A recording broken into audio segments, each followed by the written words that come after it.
మనతో పాటు Suman TV news chief editor Keshav గారు. సార్ నమస్తే. నమస్తే. సో ఎవ్రీ సండే టార్గెట్ అన్నట్టుగానే కొనసాగుతున్నాయి హైడ్రా కూల్చివేతలు. సో మరొక సండే రాబోతుంది. మొన్న సున్నపు చెరువు తర్వాత ఇప్పుడు మరొక సండే రాబోతుంది. ఈ సండే ఎవరిని టార్గెట్ చేస్తారు, ఎక్కడ అక్రమ నిర్మాణాలు కూల్చివేస్తారనేది చర్చకు వస్తుంది. ఏది కూల్చేటువంటి అవకాశం చూడొచ్చు ఈ సండే హిట్ లిస్ట్ లో ఉన్నటువంటి సంస్థలు టాప్ ప్రయారిటీలో మనం చూస్తే కనుక నంబర్ 1 కోమటికుంట చెరువు పరిసర ప్రాంతాల్లో ఉన్నటువంటి వాసవి గ్రూప్ కు సంబంధించినటువంటి నిర్మాణాలు. ఎందుకంటే ఆల్రెడీ దానికి నోటీసులు ఇచ్చారు. హైడ్రా అధికారులు 2 దఫాలుగా పరిశీలన జరిపారు.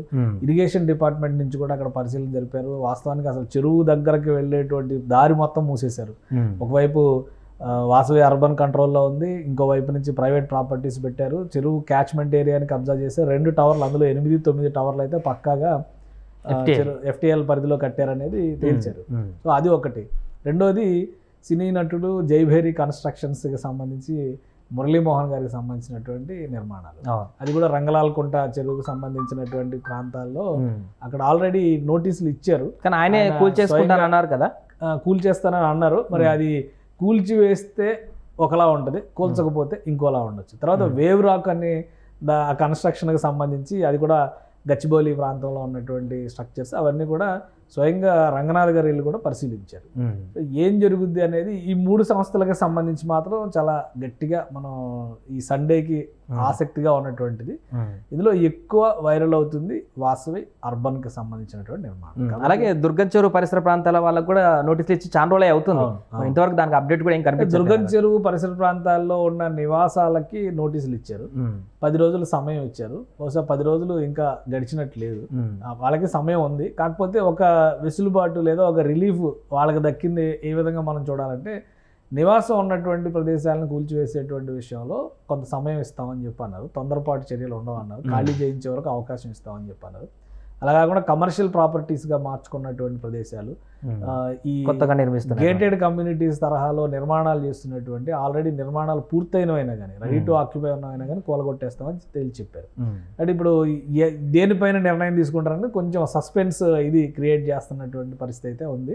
దుర్గం చెరువు పరిసర ప్రాంతాల్లో ఎక్కువగా నివాసాలకు సంబంధించినటువంటివి కార్యాలయాలు నడుస్తున్నటువంటి, అంటే ఆ బిల్డింగ్లో కొంత భాగం కార్యాలయాలు ఉన్నాయి, కొంత భాగం నివాసాలు ఉన్నాయి. ఇప్పుడు వాటి మీద వెంటనే యాక్షన్ తీసుకుంటారా లేదా అనేది కొంత సందేహమే. మిగతా వాటి మీద అండర్ కన్స్ట్రక్షన్ వాటిపైన మాత్రం ఖచ్చితంగా ఈ సండే ముహూర్తం పెట్టే అవకాశాలు అయితే కనిపిస్తున్నాయి. అంటే మరొక చర్చ కూడా, ఎందుకు ఎవ్రీ సండేనే హైడ్రా దూకుడుగా వెళ్తుంది, ఎందుకు సండేనే చూజ్ చేసుకుంది అనేటువంటి ప్రశ్న కూడా ఉత్పన్నమవుతుంది. ఏంటంటే నోటీసులు ఇచ్చిన తర్వాత ప్రాపర్ ప్రొసీజర్ అనేది హైడ్రా అధికారులు ఫాలో అవుతున్నారంటే చాలా ఉదాహరణలు ఉన్నాయి. ఇప్పుడు మొన్న జరిగినటువంటి సున్నం చెరువు కూల్చివేతల సమయంలోనే చాలామంది అభ్యంతరాలు వ్యక్తం చేశారు. వాళ్ళ దగ్గర ఉన్నటువంటి డాక్యుమెంట్స్ చూపించే ప్రయత్నం చేశారు. అయితే ఓనర్స్కి సంబంధించి నోటీసులు ఆల్రెడీ జారీ చేసామని హైడ్రా అధికారులు చెప్పారు. అక్కడ కిరోసిన్ పోసుకొని నానా రకాల హడావుడి చేసినటువంటి వాళ్ళందరినీ కూడా అదుపులోకి తీసుకుని కేసులు కూడా నమోదు చేశారు. ఎందుకంటే లీగల్గా స్ట్రాంగ్గా లేకపోతే హైడ్రాకి ఎదురు దెబ్బ తగులుతుంది అన్న విషయం అందరికీ తెలిసింది. సో ఎవరికైనా కానీ లీగల్ ఆప్షన్ ఉంటుంది కదా, కోర్టుకి వెళ్ళడం, కోర్టు దగ్గర నుంచి అనుమతులు తెచ్చుకోవడానికి అవకాశాలు ఉంటాయి. కానీ అక్కడ అక్రమంగా వాటిని కబ్జా చేసుకుని మళ్ళీ వేరే వాళ్ళకి రెంట్కి ఇచ్చి వాళ్ళని అక్కడ పెట్టి ఒకవేళ నోటీసులు వచ్చినా కానీ ఎవరైతే ఈ కబ్జా చేసినటువంటి కబ్జాదారులు ఉన్నారో అక్కడ ఉన్నటువంటి రెంట్ వాళ్ళకి ఇన్ఫర్మేషన్ సరైన సమాచారం ఇవ్వడం లేదనేది ఇక్కడ బయటకు వచ్చినటువంటి విషయం. అలానే కొంతమంది వాటి నుంచి వ్యాపారం చేస్తున్నారు, మంచినీటి వ్యాపారం, తాగునీటి వ్యాపారం, వాటిని ప్యూరిఫై చేసి అక్కడక్కడ ప్లాంట్లు పెట్టి నడిపిస్తున్న వ్యవహారాలు కూడా బయటకు వచ్చినాయి. కాబట్టి అటువంటి అంశాలు ఉన్నాయి. కానీ నోటీసు ఇవ్వకుండా లేదా ప్రొసీజర్ని మీరి, ఎందుకంటే హైకోర్టు, తెలంగాణ హైకోర్టు కూడా అదే చెప్పింది కదా, GO 99లో ఉన్నటువంటి ప్రొసీజర్ ప్రకారం మీరు ఫార్వర్డ్ అవ్వండి అనేటువంటి ఆ ప్రొసీజర్ డీవియేట్ అయ్యి ఉంటే ఈపాటికి ఎక్కడో దగ్గర బ్రేక్ పడి ఉండేది హైడ్రా దూకుడికి. సో సండే ఎందుకు సెలెక్ట్ చేస్తున్నారు అని చెప్పారంటే కనుక సండే జనరల్గా ఎవరైనా ఇంట్లో ఉండే అవకాశాలు ఎక్కువ ఉంటాయి. ఒకవేళ ఈ కూల్చివేతలు ఉన్నాయనేటువంటి విషయం ఉంటే సదరు వ్యక్తులు అక్కడ ఉండడానికి అవకాశం ఉంటుంది. ద సేమ్ టైం అధికార యంత్రాంగానికి కూడా ఆ రోజు వెసులుబాటు ఉంటుంది. కాబట్టి అఫీషియల్ వర్క్ అంటే ఆఫీస్కి సంబంధించినటువంటి డెస్క్ వర్క్లు, ఆఫీస్ రూమ్ వర్క్స్ పక్కన పెట్టేసి ఫీల్డ్ వర్క్ వచ్చేటువంటి ఒక వెసులుబాటు తీసుకునేటువంటి నిర్ణయంగా కనిపిస్తుంది. ఈ 2 అంశాలను దృష్టిలో పెట్టుకుని శని ఆదివారాల్లో ఎక్కువ ఫోకస్ పెడుతున్నారు. ఈసారి కనుక వాసవి అర్బన్ని టార్గెట్ చేస్తే, ఎందుకంటే వాళ్ళు ఆల్రెడీ ఆ సంస్థ మేనేజ్మెంట్ హైడ్రాతో సంప్రదింపులు జరుపుతున్నట్టుగా ఒక సమాచారం ఉంది.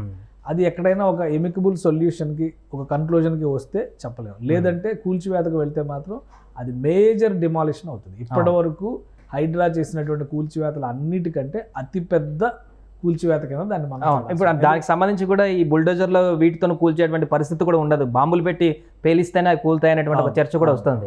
సో బాంబులతోనే ఒకవేళ కన్స్ట్రక్షన్ ఆల్రెడీ లాస్ట్ టైం ఒక కన్స్ట్రక్షన్ అలానే డిమాలిష్ చేసినటువంటి సందర్భం ఉంది కదా, అది టెక్నాలజీని ఉపయోగించి ఎక్కడైతే ఉందో అక్కడే కూలిపోయే విధంగా చేశారు. మన సెక్రటేరియట్ ని కూడా పాత భవనాలను కూల్చేటువంటి దానికి ఉపయోగించారు. కాబట్టి హైదరాబాద్కి ఆ టెక్నాలజీ కొత్త కాదు, హైడ్రాకి కూడా కొత్త అయ్యేటువంటి అవకాశం ఉంది. ఎందుకంటే ఒకటి అక్కడ ఆల్మోస్ట్ 25 అంతస్తుల భవనాల నిర్మాణం జరిగింది. 25 అంతస్తులు ప్లస్ సెల్లార్లు స్టిల్ట్లు అవి ఇవి కలిపితే కూడా 26, 28 అంతస్తుల దాకా ఉంటాయని చెప్పి అంటున్నారు. అవి పూర్తిగా చెరువు FTL పరిధిలో చేసినటువంటి టవర్లు, 2 టవర్లు, 8-9 టవర్లు.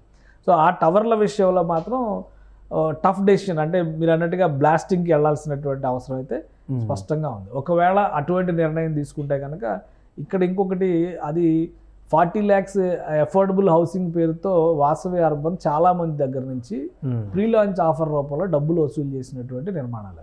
సో లబ్ధిదారుల పరిస్థితి ఏంటి, అది కూడా చూడాల్సినటువంటి అవసరం ఉంటుంది.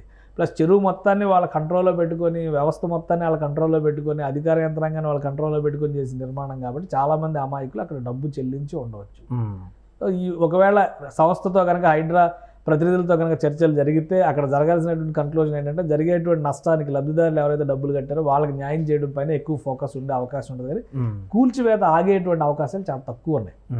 కూల్చివేత ఆగడానికి చాలా, అంటే 99% కూల్చడానికే స్కోప్ ఉంది. ఎందుకంటే అవి క్లియర్గా FTL పరిధిలోకి వచ్చినాయి అనేది నిర్ధారణ అయిపోయినటువంటి అంశం ఉంది. కాకపోతే పెద్ద టవర్లు కట్టారు కాబట్టి, అంటే గతంలో మనం చూసాం ఢిల్లీలో, బాంబేలో సుప్రీంకోర్టు వరకు కేసులు వెళ్ళి కూడా ఏదైనా కానీ అక్రమమే అని చెప్పి డిసైడ్ చేసిన తర్వాత కూల్చడమే పరిష్కారం అని చెప్పని క్లియర్గా చెప్పారు. కాబట్టి దానికి ఏం వాసవి గ్రూప్ ఏమో అతీతం కాదు. పైగా వాసవి సంస్థ చేసినటువంటి చాలా నిర్మాణాలు చెరువుల పరిధిలోనే ఉన్నాయి. వాసవి సరోవర్ అని ఇప్పుడు ఒక వెంచర్ అక్కడ నడుస్తుంది మూసాపేట ప్రాంతంలో. అలానే హఫీజ్పేట ప్రాంతంలో వాసవి లేక్ వ్యూ అని చెప్పిన ఒక వెంచర్ నడుస్తుంది. అది కూడా ఆల్మోస్ట్ చెరువుల పరిధిలో కట్టినటువంటి నిర్మాణాలు అనేటువంటి ఆరోపణలు వస్తున్నాయి. సో వాటన్నిటి మీద కూడా ఎంక్వైరీ చేయొచ్చు. ఇక్కడ కూడా అంటే మనకి అధికారం అండ ఉంది కాబట్టి మనల్ని ఎవరు ముట్టుకోరలే అనేటువంటి ధైర్యంతో చేసి ఉంటే కనుక కూల్చివేత పర్యవసానాన్ని ఎదుర్కోవచ్చు. ఖచ్చితంగా బ్లాస్టింగ్ మెటీరియల్ని కూడా హైడ్రా ఉపయోగించడానికి ఈ నిర్మాణాలకు సంబంధించి చాలా పెద్ద నిర్మాణాలు చేశారు కాబట్టి ఉపయోగించే అవకాశాలు అయితే చాలా వరకు ఉన్నాయి.